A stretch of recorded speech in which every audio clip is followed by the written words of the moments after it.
Hello, I'm Denette Mann, and this is another of the short videos to introduce you to the concepts and the program of mindful self-compassion. Today, we're going to talk about the three components of mindful self-compassion. And in many ways, we've already talked about at least two of them, but we'll go through all three. So the first component, of course, is mindfulness, hence mindful self-compassion.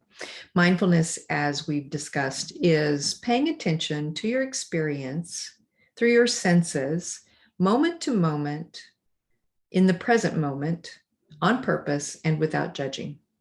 Not so easy to do, but very much worth it.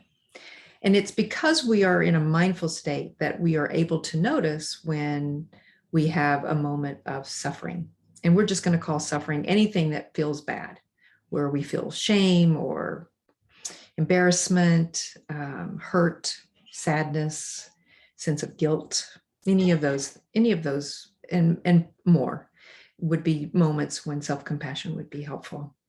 So mindfulness is the first component of mindful self-compassion. The second component is something we call common humanity. So typically when something is not going right for us, something is bothering us, something's happened to us that is embarrassing, humiliating, shaming, loss of a job, a demotion, or not getting a promotion, any number of things. It's hard to come up with them on the spot, but you can imagine more, and maybe something that you're specifically dealing with right now. We tend to want to hide and feel like we're going to be judged negatively and considered flawed, when in reality, every single human being on the planet will experience the very same feelings, the very same sense of failure that we are. So we hide because we don't want to be judged, and we don't want people to know that we're not perfect.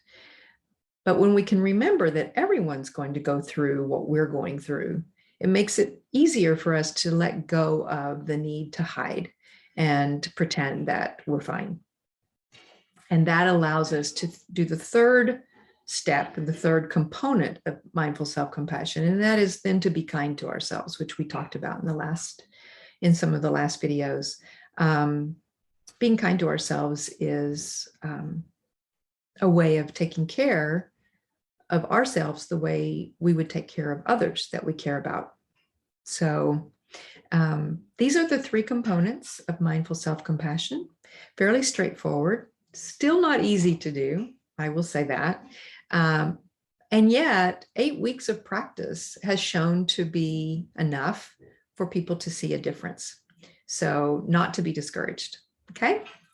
The next video, I'm going to walk you through another self-compassion practice. So stay tuned. Thanks for watching today.